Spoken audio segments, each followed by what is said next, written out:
All right. Hello, my name is Elena Lemon, My name is Sarah Frazen. and this is our leadership activity project for EDPS 315.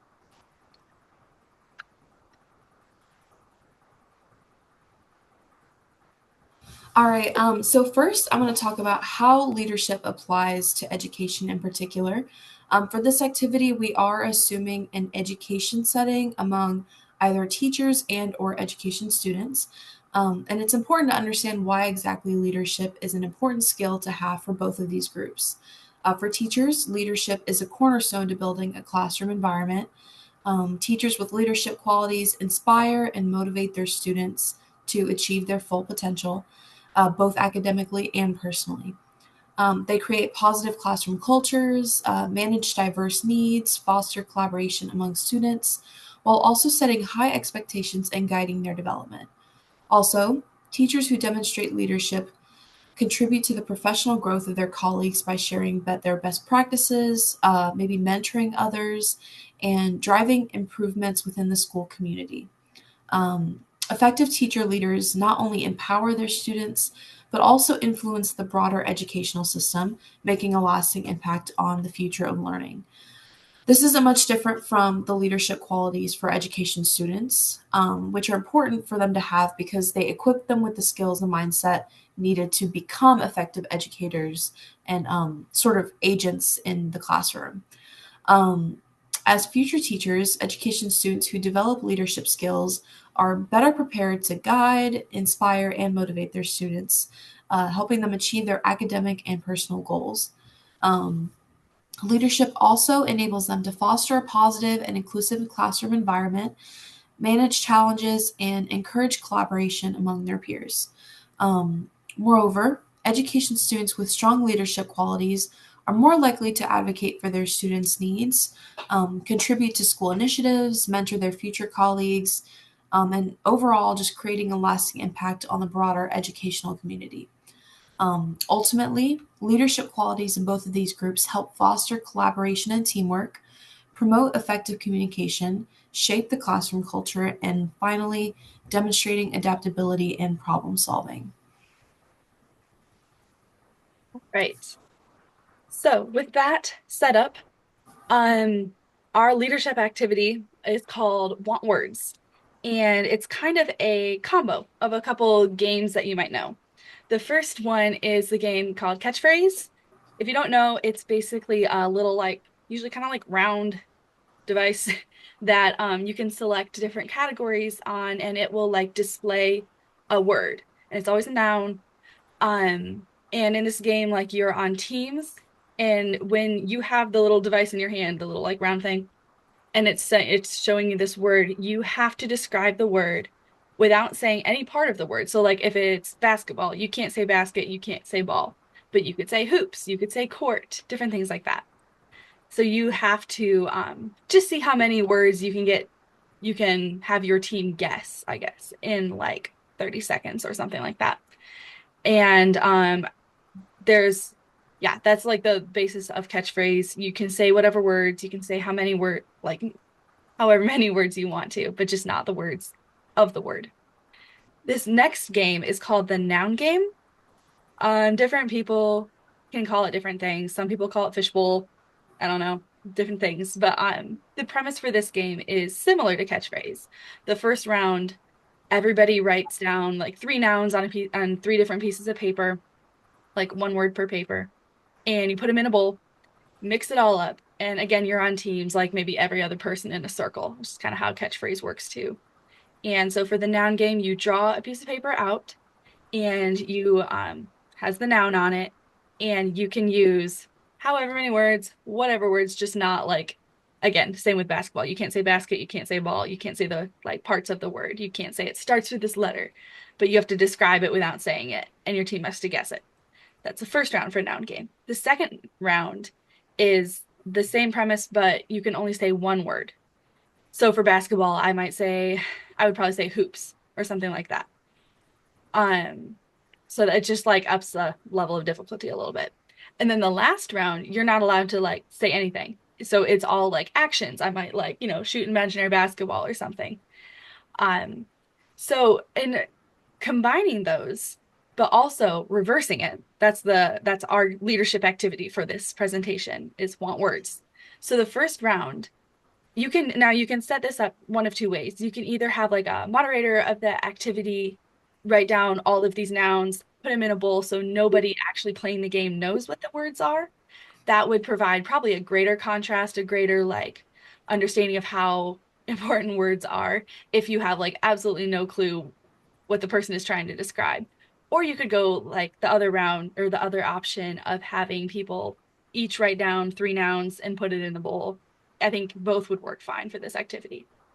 But the point is that the first round, you're not allowed to say anything. So you pick up basketball and you are just going to try and act it out almost. So it's basically charades for the first round, but a little bit harder. Round two is when you're allowed to use one word to describe the word. And then round three is just like catchphrase. You can use however many words you want to. And so this is just to kind of prove the point of how vital our words and body language and everything is to communication. As I was saying, the goal and purpose of this activity has a few different things. First is the value of like body language. We use our arms, our hands, our even just like how we sit, how we stand, so much in conversation, and we kind of don't notice it. So, and even facial expressions, that's a huge one in interacting with coworkers or interacting with classmates. Sometimes you don't understand or don't realize what your face is doing, and your face is giving a completely different message than you are trying to communicate. So, the goal, like in this game, for example, if like the noun was scream, you would use your body language and like maybe like kind of crouch up a little bit and kind of like have this like look to yourself. But you can't make the noise. But you would want to like convey a little bit more fear in your face to be able to kind of get your teammates to kind of guess the word scream and not like yell or shout or something like that. You want that kind of like you want to have that fear come across in your face. And then like in a school, as we were saying, like in education, school, but it can also apply into basically any work setting in ho and like your home with your other family relationships. Like the value in body language is critical. Like, are your arms crossed when you're talking? Like if your teacher is up in the front of the classroom with their arms crossed and like this kind of like determined look on their face, you might be a little bit more like, oh wait, what are they gonna say? I'm more unsure. As like a student to like receive their message. But if their arms are like open, they have like lifted eyebrows, a little bit more of a relaxed facial expression, you're a little bit more, it's a little easier to connect and to understand what they're saying. Now, there's also a huge value in tone of voice. Through tone of voice, you can communicate a lot of different emotion and a lot of different just a lot of different like characteristics through your tone and just like through like the pitches of your voice, let alone like whether you're saying something in a sarcastic tone or excited tone, happy, sad tone, mad tone. Um, Again, relating to this game, if say we're on like round two and I can use like one word to describe the word roller coaster, I might say, well, I guess I might just like put my hands up because like, woo, we're going down the roller coaster. And I might say, ah, but I would say with a little bit more fear in it because it's roller coasters are connotatively like a little scary. And hopefully that would cue my teammates to realize that I'm talking about something scary, but kind of like we're going down. And that might cue them to think roller coaster instead of like, jumping around at a concert kind of thing. Also your words obviously are vital in communication. It's how we communicate. It's one of the biggest things in how we communicate is verbally. And in this game, your words can be very descriptive, very like specific, but they can also be very broad. And it's your decision, I guess, to realize which one is going to work better for you and which one is going to be more effective. Say the noun that I'm trying to describe is baseball. Very descriptive words that I could say would be like home plate. I couldn't say third base, but I could say like first, second, and third.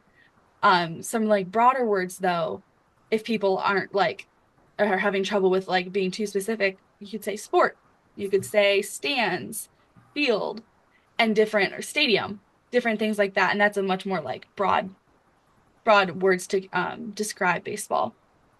Again, overall, there is just such a huge value in communication and reversing the kind of normal structure of the game so that you start out without much communication. I think especially highlights how important it is as you start to get more and more communication as the game goes on, you realize how much easier it is to communicate with your friends and your classmates. All right, so now we want you to take a moment. You can even pause the video if you need to, and consider the following discussion questions. First, how did your communication style change with each round of this activity? And which round did you prefer? Which one was your favorite? Um, Next, what leadership qualities do you admire in others and why? And do you maybe see any of these qualities in yourself? Um, what do you think is your greatest strength as a leader, and what area of leadership would you most like to improve on? What values guide your leadership decisions? What strategies would you choose to use to build trust within your team? And finally, How would you, as a leader, handle the consequences of a decision when things don't go as planned?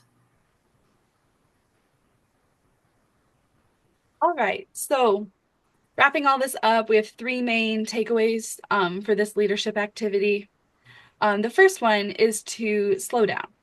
It just in everyday life. We're not able to assess how we're communicating if we're speeding through like a meeting or a discussion.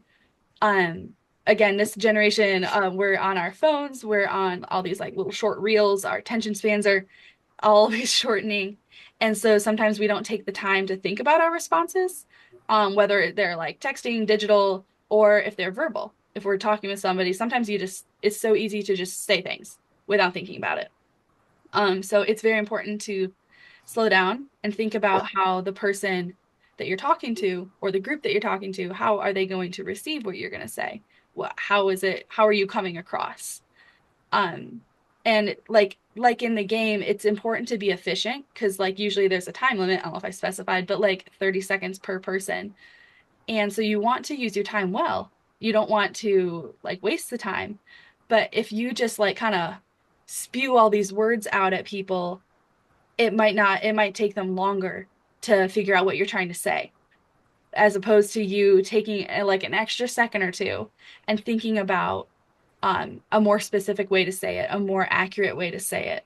And you can actually be much more efficient at communicating by taking that little bit of extra time to like kind of slow down and assess what you're going to say, assess how people are going to receive it.